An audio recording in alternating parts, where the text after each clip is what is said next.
आज की हमारी कहानी है the milk mad. Milk mad का मतलब होता है दूध वाली, या फिर आप कह सकते हो ग्वालिन। तो देखते हैं क्या होता है इस कहानी में। अ यंग मिल्क मैड की एक युवा मिल्क मैड, यानी कि एक युवा milk mad told her daughter. इस मिल्कमेड ने क्या किया, अपनी बेटी को बताया। क्या बताया?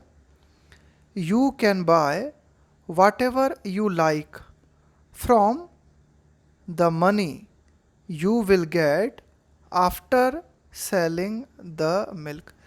तो इस मिल्कमेड ने अपनी पुत्री को कहा, यू कैन बाय, तुम खरीद सकती हो, वाट एवर यू लाइक, जो कुछ भी तुम्हें पसंद हो।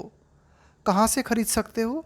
उस पैसे से जो पैसा तुम्हें मिलेगा, you will get after selling the milk, दूध बेचने के बाद जो पैसा तुम्हें मिलेगा उस पैसे से तुम जो चाहो वो खरीद सकते हो। हर डॉटर वाज डिलाइटेड। तो ये जो दूध वाली थी, इसकी जो बेटी थी, वो बहुत ज़्यादा खुश हुई, बहुत ज़्यादा आनंदित हुई। डिलाइटेड यानी बहुत ज़्यादा आनंदित होना, बहुत ज़्यादा खुश होना। She thought of buying a hen at first. At first यानी सबसे पहले। तो अब ये जो दूध वाली की बेटी थी, इसने सबसे पहले क्या चीज़ सोची? बाइंग अ हैन। उसने एक मुर्गी खरीदने के बारे में सोचा, यानी कि इसने सोचा कि दूध बेचकर सबसे पहले मैं एक मुर्गी खरीदूंगी। देन उसके बाद शी वुड एक्सचेंज। अब देखो इसने और क्या सोचा? एक्सचेंज। देखो एक्सचेंज का मतलब होता है किसी चीज़ के बदले में।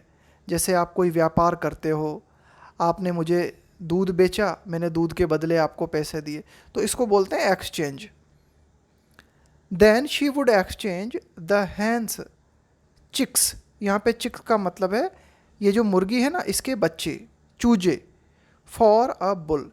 इसके बाद उसने क्या सोचा कि सबसे पहले तो वो एक मुर्गी खरीदेगी, उसके बाद वो क्या करेगी? शी वुड एक्सचेंज, वो जो है एक्सचेंज करेगी, यानी कि मुर्गी के चूजों के बदले में वो क्या करेगी? एक बैल खरीदेगी। यानी कि जो मुर्गी होगी उसके बच्चे होंगे, उनको बेचेगी और एक बैल खरीदेगी। विच, यहाँ पे विच आया है बुल के लिए, बैल के लिए। शी वुड सेल, उसके बाद क्या करेगी कि बैल को भी बेचेगी। To buy a small house, एक छोटा घर खरीदने के लिए। When the girl was walking on the road, जब लड़की सड़क पे चल रही थी। वाइल, वाइल का मतलब होता है जबकि। देखो वाइल का प्रयोग हम करते हैं जब दो काम साथ साथ हो रहे होते हैं। तो एक और तो लड़की दूध लेके चल रही थी और अपने दिमाग में साथ साथ सोचती भी जा रही थी। तो van the girl was walking on the road, while जबकि, थिंकिंग सोचते हुए, अबाउट का मतलब होता है के बारे में, ऑल दीज थिंग्स इन सब बातों के बारे में सोचते हुए लड़की रोड पे चलती जा रही थी। तो कुल मिला के वो सोचने में ज़्यादा लगी हुई थी, दिमाग से ज़्यादा काम ले रही थी। She did not see a stone on the way. On the way का मतलब होता है रास्ते पर। तो जब वो ये सब बातें सोच रही थी तो रास्ते पर जो एक पत्थर था, वो पत्थर उस लड़की ने नहीं देखा। शी फैल ओवर इट। देखो फाल इसका मतलब होता है गिरना, इसकी सेकंड फॉर्म होती है फैल। शी फैल ओवर इट, इट यहाँ पे आया है पत्थर के लिए, तो वो लड़की पत्थर के ऊपर गिर पड़ी। एंड और द मिल्क स्पिल्ट, और जो दूध था वो फैल गया। देखो स्पिल का मतलब होता है फैल जाना, और इसकी सेकंड फॉर्म होती है spilt, SPILT। And the milk spilt on the ground, और दूध जो था वो ग्राउंड पे या फिर मैदान पे, ज़मीन पर फैल गया।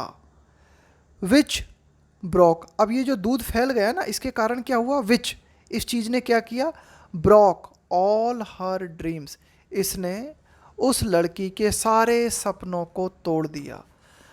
तो कुल मिला के इस कहानी का मॉरल है, इस कहानी से ये शिक्षा मिलती है कि never day dream. Day dream का मतलब होता है ख्याली पुलाव पकाना, दिन में सपने देखना, इसको बोलते हैं डे ड्रीम, यानी कि विचारों में खो जाना। तो मॉरल इस कहानी का ये है कि नेवर डे ड्रीम, यानी कि कभी भी दिन में सपना मत देखो, यानी कि ज़्यादा विचारों में मत खोए रहो। Work hard to fulfil all your dreams, all your dreams, तुम्हारे जितने भी सपने हैं उन सपनों को पूरा करने के लिए, फुलफिल करना मतलब उन सपनों को पूरा करना, उन सपनों को पूरा करने के लिए क्या करो, कठिन परिश्रम करो। Work hard to fulfil all your dreams, कि तुम्हारे सारे सपनों को यदि आप वास्तव में पूरा करना चाहते हो तो उनके लिए कठिन परिश्रम करो। दिन में सपने देखने से या विचारों में खोए रहने से कुछ नहीं होगा।